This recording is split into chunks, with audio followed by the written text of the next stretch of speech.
Look. I know this shouldn't be a topic, this shouldn't be a video. I think so too, but there are disagreements on this topic. Yep, I'm being serious. Ever since the hype of Jujutsu Kaisen and its second season as well as manga, which is well deserved by the way, the fanbase has gotten a little out of control, especially within the power scaling side of things.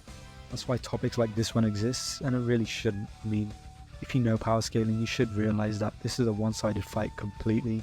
And on social media like Twitter and others like TikTok, these matchups keep showing up on my For You page and my timeline and stuff like that. And the fan base is getting a little bit out of control. Like seriously, when was Mark 3 multiple times faster than light?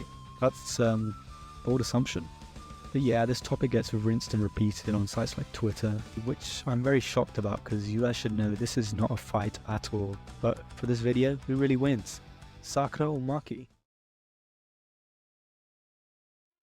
Okay, listen JJK fans, if you think Maki wins, I'm assuming you haven't seen Naruto, but I'll give you an explanation as to why. Let's start this comparison with Maki. As for speed, if you want to restrict Maki and Mark 3 speeds, I don't really blame you since it is stated verbatim in the manga. But a much more realistic scale would be Hypersonic to Hypersonic Plus.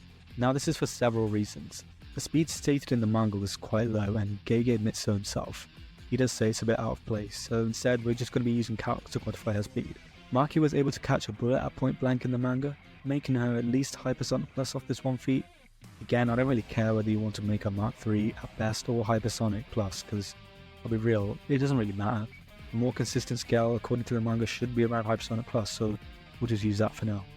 For AP, it's a bit more difficult to quantify than speed, to be honest. She's strong, being heavily restricted has its perks.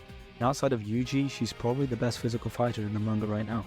Especially with curse tools like Playful Cloud, she can harm strong cursors like Dagon in his true form. Her feat is pretty crazy, some say she gets to island level with his feat. This is because Dagon's able to create an island in his domain, making his AP scale to that apparently. If we assume his attack balance is equal to his durability, Maki should scale to that level of AP. I'll explain why I disagree with this. Domains are like axe abilities, and I don't think they should really scale to the user's attack potency. This is implied quite a lot throughout the manga, as well as Dagon potentially scaling to star level from this one assumption. That doesn't really make narrative sense, right? For the video, we'll have Maki island levels of AP with Hypersonic plus speed, so I'll be honest, it doesn't make much of a difference. Now as a fighter with zero curse energy, Maki specializes in other fields, one being her insane hand-to-hand abilities, right? Being equal to Toji as a fighter in itself is a feat, and that man is a beast in combat, taking down Team Gojo, even though he got wiped pretty easily afterwards.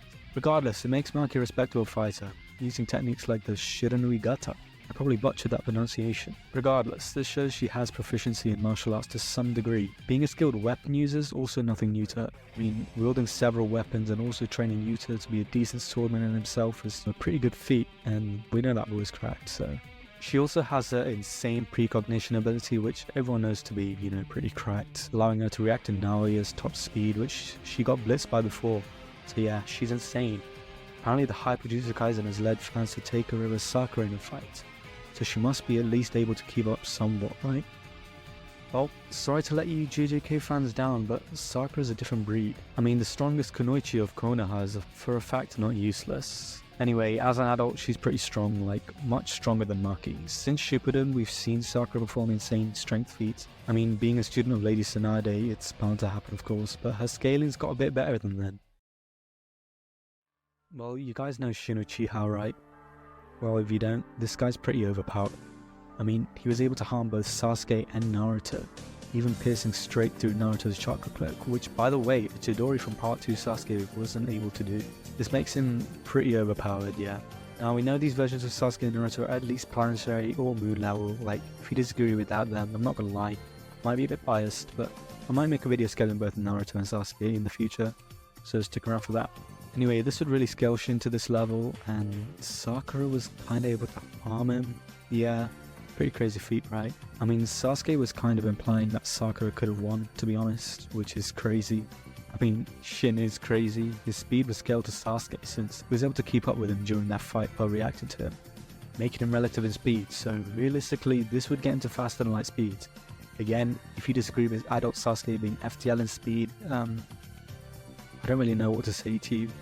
But anyway, Sakura is able to keep up with Shin, making her relative in speeds. Yes, that makes her FTL. Adult Sakura is FTL, don't freak out. He's not as weak as you guys think, and no, JJK fans, I'm not lying. You should really check out post-ship in the movies and shows like Naruto, because the power creeps are kinda insane. Anyway, as for the verdict of this fight, did you really expect anything else? I mean, JJK and Naruto are leagues apart in terms of power scaling, and JJK fans have got to stop overhyping their verse. Yeah, I get it, you're a cool show, season 2's just come out, the manga's pretty hyped right now, but in power scaling, your verse is pretty overrated. Like, Gojo's overpowered thanks to his infinity, but apart from that, the rest of the verse is just not as impressive.